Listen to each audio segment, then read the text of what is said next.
সেই ভয়ঙ্কর ভোর আরজিকরের করিডোরে প্রবেশ করছেন সিভিক ভলান্টিয়ার। প্রকাশ্যে সিসিটিভি ফুটেজ, গা টি-শার্ট এবং জিন্স, হাতে ঝুলছে হেলমেট, গলায় হেডফোন। নির্লিপ্ত মুখে আরজিকর হাসপাতালের করিডোরে প্রবেশ করছেন অভিযুক্ত সিভিক ভলান্টিয়ার।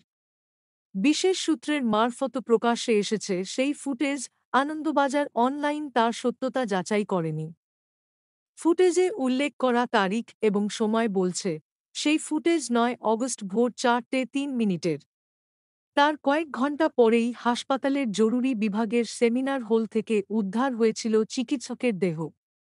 সেই ঘটনায় গ্রেপ্তার করা হয়েছে সিভিক ভলান্টিয়ারকে। মনে করা হচ্ছে ঘটনাস্থলে তার উপস্থিতির প্রমাণ দিচ্ছে এই ফুটেজ। ধৃত যে আরজিকর মেডিকেল কলেজের করিডোরেই প্রবেশ করছেন তারও স্পষ্ট ইঙ্গিত রয়েছে ফুটেজে। সেখানে দেখা যাচ্ছে অভিযুক্তের পিছনে রয়েছে হাসপাতালের ফ্লোর ম্যাপ, অর্থাৎ হাসপাতালের ওই তলায় কোথায় কী রয়েছে তার মানচিত্র। ধৃতের গলায় রয়েছে হেডফোন।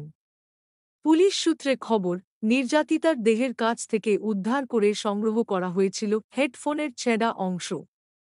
সেই সূত্র ধরে কলকাতা পুলিশের 4th ব্যাটালিয়নের ব্যারাক থেকে সিভিক ভলান্টিয়ারকে গ্রেপ্তার করা হয়েছিল বলে খবর। তদন্তকারীরা মনে করছেন ফুটেজে ধৃতের গলায় যে হেডফোন ঝুলছে তারই ছেঁড়া অংশ মিলেছিল ঘটনাস্থলে। সিবিআই সূত্র জানা গিয়েছে, সিসিটিভি ফুটেজ পরীক্ষা করে দেখা গিয়েছে ৮ অগস্ট রাতে একাধিকবার ধৃত ব্যক্তি হাসপাতালে ঢুকেছিলেন এবং বেরিয়েছিলেন। তার মধ্যে রাত ৮টা নাগাদ বেরিয়ে তিনি গিয়েছিলেন চেতলার এক যৌনপল্লীতে। পুলিশ সূত্রে জানা গিয়েছিল অতীতেও মহিলাদের সঙ্গে অভব্য ব্যবহার করার রেকর্ড রয়েছে ওই সিভিক ভলান্টিয়ারের। এক মহিলা পুলিশ কর্মীর সঙ্গে আপত্তিকর ভাষায় কথা বলেছিলেন তিনি।